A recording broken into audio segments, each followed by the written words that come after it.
Hello ನಮಸ್ಕಾರ. ನನ್ನ ಹೆಸರು ಯಮನೇಶ ಸಿರಿಗೇರಿ. ಕರ್ನಾಟಕ ರಾಜ್ಯ ಪೊಲೀಸ್ ಇಲಾಖೆಯಲ್ಲಿ ಈಗಾಗಲೇ ರಾಜ್ಯ ಪೊಲೀಸ್ ಇಲಾಖೆಯಲ್ಲಿ ಹುದ್ದೆಗಳನ್ನು ಬಿಟ್ಟಿದ್ದಾರೆ. ಈ ಒಂದು ಹುದ್ದೆಗೆ ಸಂಬಂಧಪಟ್ಟಂಥ ಮಾಹಿತಿಯನ್ನು ನಾನು ಈಗ ನಿಮಗೆ ತಿಳಿಸ್ತಾ ಹೋಗ್ತೀನಿ.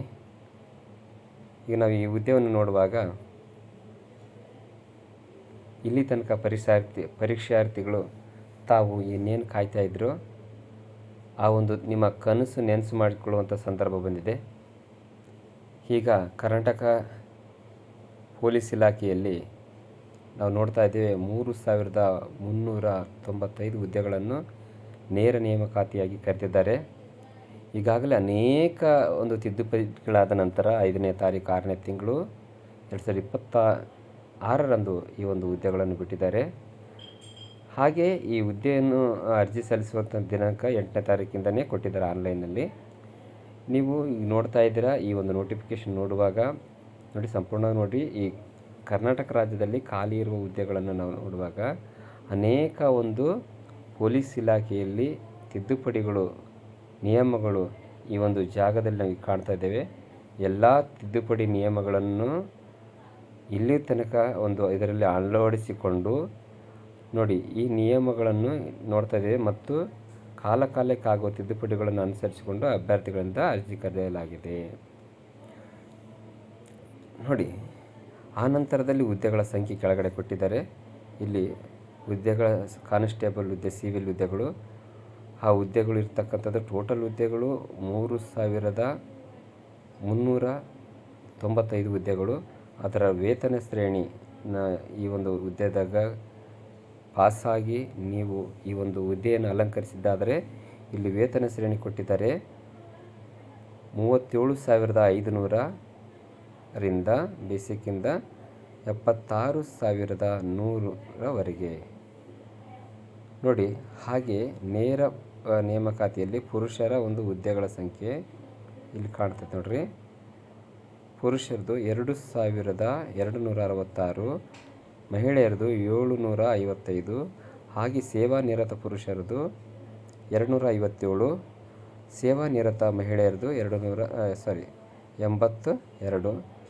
ತೃತೀಯ ಲಿಂಗ ಥರ್ಡ್ ಜೆಂಡರ್ನಲ್ಲಿ ನಾವು ನೋಡುವಾಗ 35 ಹುದ್ದೆಗಳನ್ನು ಅವರಿಗಾಗಿ ಮೀಸಲಿಟ್ಟಿದ್ದಾರೆ. ಹಾಗೆ ನೋಡ್ತಾ ಇದ್ದೇವೆ ಮೇಲೆ ಬಂದಂತೆಲ್ಲ ಈ ಒಂದು ಹುದ್ದೆಗೆ ಯಾರ್ಯಾರು ಅರ್ಜಿ ಸಲ್ಲಿಸ್ಬೋದು ಅಂತಂದೇಳಿ ನೋಡುವಾಗ ಈ ಒಂದು ಹುದ್ದೆಗೆ ದ್ವಿತೀಯ ಪಿ ಯು ಸಿ ಯಾರ್ಯಾರು ಮಾಡಿದ್ದಾರೋ ಇಲ್ಲಿ ಕೊಟ್ಟಿದ್ದಾರೆ ನೋಡಿ. ದ್ವಿತೀಯ PUC ಮಾಡಿದರೂ ಅರ್ಜಿಯನ್ನು ಸಲ್ಲಿಸ್ಬೋದು ಅಥವಾ ತತ್ಸಾಮಾನ್ಯ ಪರೀಕ್ಷೆ. ಹಾಗೆ ಸರ್, ನಾವು ದ್ವಿತೀಯ PUC ಮಾಡಿಲ್ಲ, ಕೆಲವರು ಅದಕ್ಕೆ ಸಮಾನವಾದ ITI ಕೋರ್ಸ್ ಮಾಡಿರ್ತಾರೆ ಅಥವಾ JOC ಅಂತ ಕೋರ್ಸ್ ಮಾಡಿರ್ತಾರೆ. ಅದು ಏನಾದರೂ 2 ವರ್ಷದ ಕೋರ್ಸ್ ಇಲ್ಲಿ ನೋಡಿ. ITIದವರಿಗೆ ಆಗ ಇದ್ದಿಲ್ಲ. ಇಲ್ಲಿ ITI ಕೋರ್ಸ್ನವರಿಗೆ 2 ವರ್ಷದ್ದೇ ಆದರೆ ಒಂದು ಭಾಷಾ ಕೋರ್ಸ್ ಥರ ಇದೆಯೋ ಅಂತ ಎಲ್ಲ ಕೇಳ್ತಾರೆ. ಒಂದು ವೇಳೆ ಇಲ್ಲಾಂದರೆ ಕನ್ನಡ ಭಾಷಾ ಪರೀಕ್ಷೆ ಕೂಡ ನಿಮಗೆ ಅನ್ವಯ ಆಗ್ತದೆ.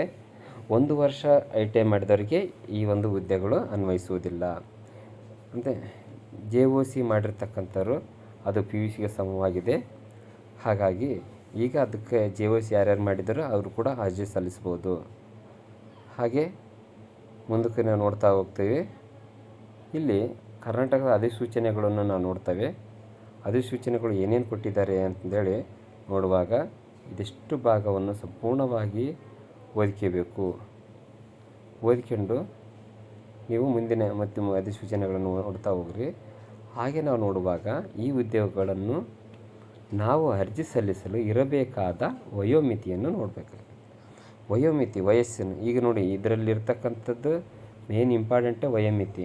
ಇಲ್ಲಿ ತನಕ ಅನೇಕ ಅಭ್ಯರ್ಥಿಗಳು ತಮ್ಮ ವಯೋಮಿತಿಗೆ ಇಲ್ಲದ ಕಾರಣ ಅನೇಕರು ಈ ಹುದ್ದೆಗಳನ್ನು ಕಳ್ಕೊಂಡಿದ್ದಾರೆ.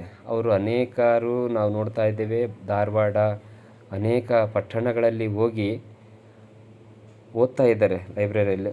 ವಯೋಮಿತಿ ಮುಗಿದ ತಕ್ಷಣ ಅವರು ಏನೂ ಮಾಡೋಕ್ಕಾಗಲ್ಲ, ಆ ಒಂದು ಹುದ್ದೆಗೆ ಅರ್ಜಿ ಕೂಡ ಸಲ್ಲಿಸೋಕ್ಕಾಗಲ್ಲ. ಈಗಾಗಲೇ ಇಂಥ ಒಂದು ಇರ್ತಕ್ಕಂಥ ಸಮಸ್ಯೆಯನ್ನು ಮನಗಂಡಂಥ ಸರ್ಕಾರ ಈ ವಯೋಮಿತಿಯನ್ನು ಹೆಚ್ಚಿಸಲಾಗಿದೆ. ನೋಡಿ, ಇಲ್ಲಿ ನಾವು ವಯೋಮಿತಿ ಹೆಚ್ಚಿಸಿರೋದಕ್ಕೆ ಕಾಣ್ತಾ ಇದ್ದೇವೆ. ಇಲ್ಲಿ ವಯೋಮಿತಿಯ ಪಟ್ಟಿ ಹೀಗಿದೆ. ಈಗಾಗಲೇ ಈ ವಯೋಮಿತಿಯ ಕಳ್ಕೊಂಡಿರ್ತಕ್ಕಂಥ ಅಭ್ಯರ್ಥಿಗಳಿಗೆ ಈ ವಯೋಮಿತಿ ಕೊಟ್ಟಿದ್ದಾರೆ. ಸಂಪೂರ್ಣವಾಗಿ ಸ್ಟಡಿ ಮಾಡಿರಿ. ಸಾಮಾನ್ಯ ಅಭ್ಯರ್ಥಿಗಳಿಗೆ 33 ವರ್ಷ, ಆವಾಗ ನೋಡಿ 18ರಿಂದ 28 ವರ್ಷಕ್ಕೆ ಕಡಿಯೋದಾಗ್ತಾಯಿತ್ತು. ಈಗ 33 ತನಕ ಮಾಡಿದ್ದಾರೆ. ಪರಿಶಿಷ್ಟ ಜಾತಿ ಪರಿಶಿಷ್ಟ ಪಂಗಡ ಪ್ರವರ್ಗ 1, ಪ್ರವರ್ಗ 2, 2B, 3A ಮತ್ತು 3B ಅಂತಂದೇಳಿರ್ತಕ್ಕಂಥ ಕ್ಯಾಸ್ಟ್ಗಳು ಬರ್ತಕ್ಕಂಥ ಕ್ಯಾಸ್ಟ್ಗಳು 35 ವರ್ಷ. ಹಾಗೆ ಕರ್ನಾಟಕ ಅರಣ್ಯ ಪ್ರದೇಶದಲ್ಲಿ ವಾಸಿಸಿರ್ತಕ್ಕಂಥ ಬುಡಕಟ್ಟು ಜನಾಂಗದವರು 38 ವರ್ಷಗಳ ತನಕ ಇದ್ದರೆ ಅವರು ಈ ಒಂದು ಹುದ್ದೆಗೆ ಅರ್ಜಿ ಸಲ್ಲಿಸ್ಬೋದು. ಹಾಗೆ ಮುಂದೆ ನಾವು ನೋಡ್ತಾ ಇದ್ವಿ, ಈ ಒಂದು ಸೇವಾ ನಿರತರು ಅಂದರೆ ಇದೇ ಒಂದು ಡಿಪಾರ್ಟ್ಮೆಂಟಲ್ಲಿ ಕೆಲಸ ಮಾಡ್ತಕ್ಕಂಥವ್ರಿಗೆ 38 ವರ್ಷ ಸಾಮಾನ್ಯರಿಗೆ, ಪರಿಶಿಷ್ಟ ಜಾತಿ ಪರಿಶಿಷ್ಟ ಪಂಗಡ ಪ್ರವರ್ಗ 1, ಪ್ರವರ್ಗ 2, 2A, 2B, 3A, 3B ಅಭ್ಯರ್ಥಿಗಳಿಗೆ 40 ವರ್ಷಗಳ ತನಕ ಈ ಒಂದು ವಯೋಮಿತಿಯನ್ನು ಹೆಚ್ಚಿಸಲಾಗಿದೆ. ಇದು ಒಂದು ಒಳ್ಳೆಯ ಬೆಳವಣಿಗೆ ಸರ್ಕಾರ ಕಡೆಯಿಂದ. ಅನೇಕ ಅಭ್ಯರ್ಥಿಗಳಿಗೆ ಇದೊಂದು ಉಪಯೋಗಕರವಾಗ್ತದೆ. ಓಕೆ, ಮುಂದೆ ನೋಡೋಣ ನಾವು ಮಾಜಿ ಸೈನಿಕ ಇವರು ಯಾರಾದರೂ ಇದ್ದರೆ ಇದು ಕೂಡ ವಯೋಮಿತಿ ಅನ್ವಯಿಸುತ್ತೆ. ಹಾಗೆ ನಾವು ನೋಡುವಾಗ ಈ ಹುದ್ದೆಗಳಲ್ಲಿ ಒಳ ಮೀಸಲಾತಿ ಕೂಡ ಅನ್ವಯವಾಗುತ್ತೆ. ಯಾರ್ಯಾರು ಒಳ ಮೀಸಲಾತಿಗೆ ಒಳಪಡ್ತಿರೋ ಆ ಒಂದು ಒಳ ಮೀಸಲಾತಿ ಈಗ ಅಳೆದಿರ್ತಕ್ಕಂಥ ಜಾತಿ ಪ್ರಮಾಣ ಪತ್ರ ಬರೋದಿಲ್ಲ. ಹಾಗಾಗಿ ಒಳ ಮೀಸಲಾತಿ ಇದಕ್ಕೆ ಅನ್ವಯಿಸಬೇಕಂದ್ರೆ ನೀವು ಈಗಾಗಲೇ ಅರ್ಜಿಯನ್ನು ಸಲ್ಲಿಸಿ ನೋಡಿ. ಈಗ ನಾವು ನೋಡ್ತಾ ಇದ್ದೇವೆ, ಈ ಒಂದು ಹುದ್ದೆಗೆ ಆನ್ಲೈನ್ ಮುಖಾಂತರ ಅರ್ಜಿ ಸಲ್ಲಿಸಲು ಪ್ರಾರಂಭ ದಿನಾಂಕ 8 ಆಗಿದೆ. 8/6/2026 ಆಗಿದೆ. ನಾವು ನೋಡ್ತಾ ಇದ್ದೇವೆ 8/6/2026 ಇಲ್ಲಿ ಕಾಣ್ತದಲ್ಲ. ಹಾಗೆ ಆನ್ಲೈನ್ ಮುಖಾಂತರ ಅರ್ಜಿ ಸಲ್ಲಿಸಲು ಕೊನೆಯ ದಿನಾಂಕ 3 ಆಗಿದೆ. 3/7/2026 ಆಗಿದೆ. ಶುಲ್ಕ ಪಾವತಿಸಲು ಮಾಡಲು ಕೊನೆಯ ದಿನಾಂಕ 4ನೇ ತಾರೀಕು 7ನೇ ತಿಂಗಳು 2026 ಆಗಿದೆ. ಈ ಒಂದು ಲಾಸ್ಟ್ನೇ ದಿನಾಂಕದ ಒಳಗಾಗಿ ನೀವು ಜಾತಿ ಪ್ರಮಾಣ ಪತ್ರ ಅಥವಾ ಇನ್ನು ಯಾವ ಒಂದು ನಿಮ್ಮ ಸರ್ಟಿಫಿಕೇಟ್ ಇರಬೇಕು ಅವೆಲ್ಲವೂ ಇರಬೇಕಾಗಿರುತ್ತೆ. ಮತ್ತು ಯಾರ್ಯಾರಿಗೆ 18 ವರ್ಷ ಇದ್ದಾವೆ, PUC ಮುಗಿಸಿದ್ದಾರೆ ಅಂತ ಕಾರಣವಲ್ಲ, 18 ವರ್ಷ ಕಂಪಲ್ಸರಿ ಮುಗಿದಿರಬೇಕು.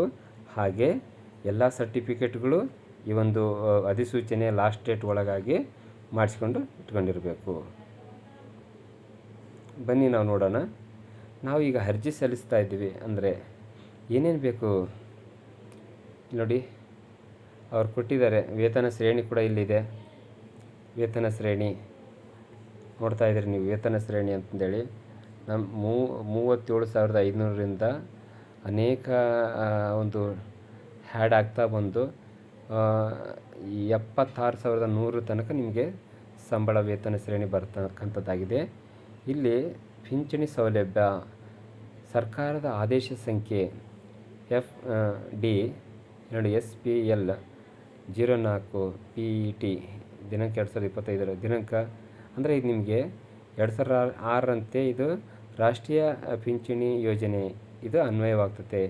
ಈಗ ಓಲ್ಡ್ ಪೆನ್ಷನ್ ಸ್ಕೀಮ್ ಇದಕ್ಕೆ ಅನ್ವಯವಾಗಲ್ಲ ಅಂತಂದರೆ ಅರ್ಥ. ಓಕೆ, ಈಗ ನ್ಯೂ ಪೆನ್ಷನ್ ಸ್ಕೀಮ್ ಐತಲ್ಲ ಅದು ಮಾತ್ರ ಅನ್ವಯ ಆಗುತ್ತೆ. ಈಗಾಗಲೇ ಇದರದ್ದು ಕೂಡ ಒಂದಿಷ್ಟು ಸ್ಟ್ರೈಕು ಬೆಳವಣಿಗೆಗಳು ನಡೀತಾ ಇದ್ದಾವೆ. ಅದಾಗಲಿ ಮುಂದೆ ನೋಡೋಣ. ಇಲ್ಲಿ ನಾವು ಅರ್ಜಿ ಸಲ್ಲಿಸುವಾಗ ನೋಡಿ ಸಾಮಾನ್ಯ ವಿವರಗಳನ್ನು ನೋಡ್ತಾ ಇದ್ದೇವೆ. ಸಾಮಾನ್ಯ ಅಭ್ಯರ್ಥಿ ಇತರ ವರ್ಗದ ಅಭ್ಯರ್ಥಿಗಳು ಏನೇನು ಶುಲ್ಕ ಪಾವತಿಸಬೇಕು ನೋಡಿ. ಪ್ರವರ್ಗ 2A 2B 3A 3B ಅವರು 750 ರೂಪಾಯಿ. ಹಾಗೆ ಪರಿಶಿಷ್ಟ ಜಾತಿ ಪರಿಶಿಷ್ಟ ಪಂಗಡ ಪ್ರವರ್ಗ 1 ಹಾಗೂ ಮಾಜಿ ಸೈನಿಕ ತೃತೀಯ ಲಿಂಗ ಅಭ್ಯರ್ಥಿಗಳು 500 ರೂಪಾಯಿಯನ್ನು ಪಾವತಿಸಬೇಕಾಗುತ್ತದೆ. ಮುಂದೆ ನೋಡೋಣ. ಹಂಗೆ ಇದನ್ನು ಪಾವತಿಸಿ ಆನ್ಲೈನ್ ಮುಖಾಂತರ ನೋಡಿರಿ. ಅವ್ರಿಗೆ ಈಗಾಗಲೇ ಒಂದು ಡೇಟ್ ಕೊಟ್ಟಿದ್ದರು. ನಾವು 3ನೇ ತಾರೀಕು 7ನೇ ತಿಂಗಳೊಳಗೆ ಅರ್ಜಿ ಹಾಕಿರಬೇಕು. ಒಂದು ವೇಳೆ ಅಷ್ಟರೊಳಗಡೆ ನಮ್ದು ಏನಾದರೂ ಸಬ್ಮಿಟ್ ಆಗಿಲ್ಲ ಅಂದರೆ ಅದು ಬರೋದಿಲ್ಲ. ಶುಲ್ಕ ಕಟ್ಟಿಲ್ಲ, ಸಬ್ಮಿಟ್ ಆಗಿತ್ತು ಅಂದರೆ 4ನೇ ತಾರೀಕಿಗೆಲ್ಲ ನಾವು ಶುಲ್ಕ ಕಟ್ಟಬೇಕಾಗುತ್ತೆ. ಓಕೆ, ಈ ಶುಲ್ಕ ಈ ಕೆಳಕಂಡಂಥ ಶುಲ್ಕವನ್ನು ನಾವು ಕಟ್ಟಬೇಕಾಗುತ್ತೆ ನೋಡಿ. ಅಭ್ಯರ್ಥಿಗಳು ಇಲ್ಲಿ ತನಕ ನೀವು ಈ ಒಂದು ಪರೀಕ್ಷೆಗಾಗಿ ಈ ಒಂದು ಹುದ್ದೆಗಳಿಗಾಗಿ ಎದುರು ನೋಡ್ತಾ ಇದ್ದೀರಿ.